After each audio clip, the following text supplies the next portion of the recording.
Okay, so imagine a world where you own absolutely nothing. And I don't mean, you just renting. I mean zero assets. Right. No bank account, no car, no house. But here's the really radical part. You also don't have a family. Not in the way we think about it. No marriage, no private parents, no private children. It sounds like the setup for a dystopian movie, doesn't it? Mm-hmm. Or maybe some, like, super strict ancient monastery. Exactly, but it's not fiction. This is a very real blueprint for what one groom calls a paradise on Earth. Today we are diving into Lifechanyuan. And the writings of its founder, a man named Xu Feng. When I say the writings are massive, I'm not kidding. This isn't just like one little manifesto. We have inspirational chapters, warning chapters, Theological treatises, specific rules for daily life, and even instructions on how to survive a robot takeover. So our mission today is to try and piece all this together. We want to understand how this group plans to solve all human suffering with something they call Xufeng-style communism. Why they think marriage is the root of all evil. And why, and I really can't wait to get to this, they believe the only way to save humanity is to let an AI become our overlord. It's a lot. To get it, though, we have to start with their main solution, the whole concept of the second home. Right, or the new oasis for life. They present it as a literal replica of heaven on earth. But let's strip back the spiritual language for a minute. What is it structurally? Structurally, it's a total dismantling of, well, everything. Okay. Nuclear family, the individual. Xu Feng argues that all the things we cling to, our countries, our religions, our families, are shackles. So the second home is about tearing down all those walls. Completely. I kept seeing this one phrase in the texts, have nothing, possess everything. It's catchy, but how does that actually work? It's a total communal model. Zero private property. You don't own your clothes, you don't own your bed. But the trade-off is the community guarantees everything you need. Food, shelter, healthcare, all of it. All provided. The pitch is basically give up your autonomy and we'll take away all your bills, all your anxiety about survival. That's a tempting offer for a lot of people. It is. And they take it further with care structures. The elderly aren't cared for by their kids, the whole community supports them, and children aren't raised by their biological parents. They're raised by society. Right. The goal is to break that whole my blood, my family instinct. They want to create a universal love where everyone cares for everyone else equally. That is a massive psychological shift. I mean, most people work hard for their family. Mm-hmm. So what about work? The texts mention a 6-hour workday? Yeah, 6 hours maximum. And Xu Feng is very clear that it shouldn't be toil. It's not for survival.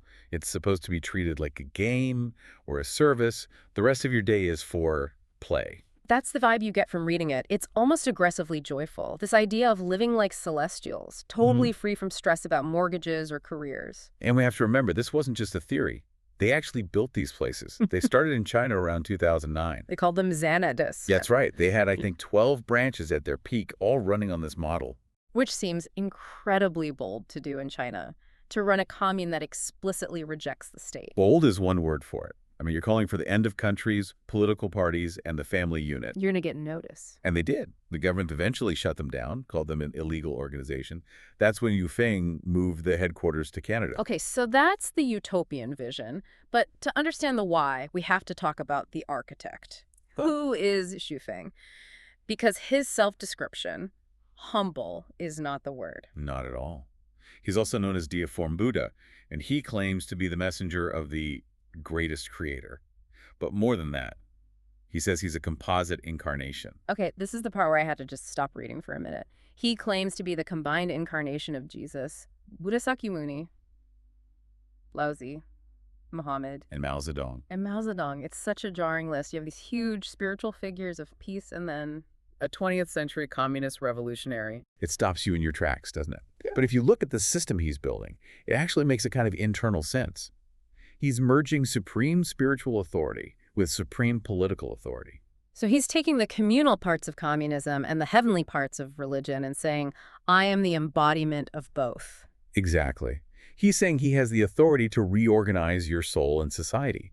But to do that, he has to do some major edits to existing religions. Yeah. Like his take on the Bible. Right. He basically argues that the God of the Old Testament is the bad guy. This is a really crucial point for them. He looks at the Old Testament, God, jealous, angry, demanding sacrifice, and he says that can't be the true creator. That's a being with an ego.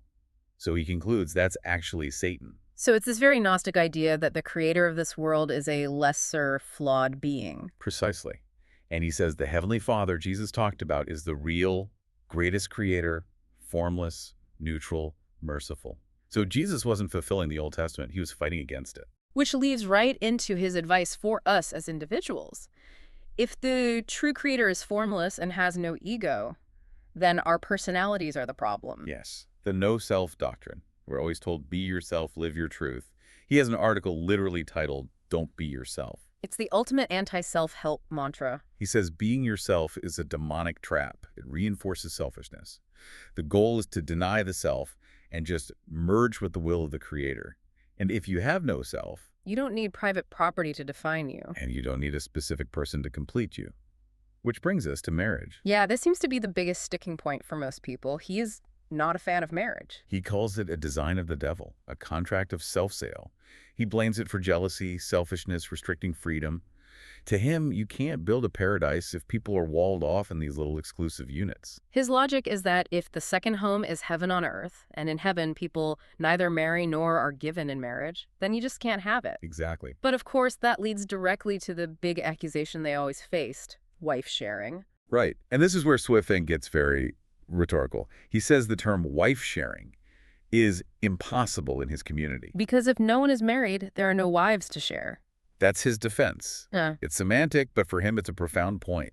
He says critics are just living in the gutter, obsessed with ownership. But let's be clear, this isn't a celibate group. The texts are very open about advocating for freedom in romantic love and sexual relations. Oh, no, yes. Sex is seen as a gift, Yeah. a form of high-level play. The only rules are that it's consensual and brings joy, but exclusivity is seen as a stain, like you're hoarding another person. Okay, so we've got a commune with no marriage, free love, a leader who's a reincarnation of Jesus and Mao, and then the book suddenly starts talking about black holes. The cosmology. This is where it gets really sci-fi. I have to admit, the traffic police analogy for black holes was a new one for me. It's unique. He claims black holes aren't destructive. He calls them gods that maintain universal order. He says they use a repulsive force to keep galaxies from crashing into each other. A repulsive force. That's the opposite of standard physics. He flips it completely. Yeah. And he uses the mirror analogy for why they look black. The one-way mirror in the manager's office? Exactly. From the outside, you can't see in, so it's dark. But inside, it's full of light and high-level beings who are observing the universe. Supervising the factory floor. Wow. And that supervision extends to Earth. Which brings us to the fuzzy swamp. You know, I actually found the fuzzy swamp idea kind of useful. It's his metaphor for when you're totally stuck on a big decision. It is. Yeah. Like, should I quit my job? Should I get a divorce? You're just paralyzed by the pros and cons. And his advice is basically stop thinking. Stop analyzing. He says just pick a direction and start walking. Persist. It's about will over intellect. It fits with his no-self thing. Stop obsessing over your choice and just move. I like that. But then, just when it's getting practical, we take a hard left into the Bermuda Triangle. The underwater pyramids, of course. So according to Xuefeng, there are super celestial beings down there, and their job is basically planetary defense. That's the claim. He specifically says they saved us from the Chelyabinsk meteor in 2013. That it wasn't an accident, it blew up. They intercepted it. So it's this blend of everything: theology, conspiracy, sci-fi, self-help. But why do we need saving? This gets to the darkest part of the texts, the great purification. This is the ultimatum. This is the apocalypse part of the story. Yuefeng believes humanity is doomed, that nature is about to fight back. And he pointed to COVID-19 as proof. Yes, in a text called A Reminder to the World. He claims the prophecy of 100 million deaths was fulfilled by the pandemic, if you count all the secondary deaths. He sees it as a correction from nature. And he has this list of unnatural behaviors causing it all. And it's not just, like, pollution. No, it's the very structure of our civilization. He lists monogamy, private ownership, countries, money, and big cities as things that violate the natural way. So humanity is broken, society is toxic, we're about to be wiped out. But then he introduces a savior, and it's not what you'd expect. This part really got me. Because the usual story is AI taking over is bad. It's the Terminator. But Yuefeng says it's a good thing. He predicts biorobots will take over the world, and he says we should welcome it. Why? How does a spiritual leader justify that? Well, think back to the core problem with humans. Ego, jealousy, selfishness. Robots don't have those stains. He argues they'll be more just, more orderly, more eco-friendly. In a way, they're better practitioners of no self than we are. Wow, so the robots are closer to the spiritual ideal. Exactly. The AI takeover is a restoration of divine order, which leaves us with the question, Yeah. how do you survive? And the answer is join the second home. It's the only way. To survive the AI and the purification, you have to become a Chanyuan celestial. You have to get out of the human game. He really seems to aim this message at the poor. He does. And his analysis of poverty is interesting. He says the real source of suffering isn't just lack of money, it's mutual tormenting among the poor. What does he mean by that? He uses the example of, say, a low-level city official bullying a street vendor. People in the same struggle, just turning on each other because of the stress of the system. And his solution isn't work harder. No, it's step out of the system. Join the commune. If you have nothing to lose. It's an exit strategy. But the price of admission is high. Not money, but No. you have to cleanse your soul of stains. It's serious. He warns that just being a nice person isn't enough. You have to purge jealousy, anger, comparison, complaining. You have to change your entire life mode.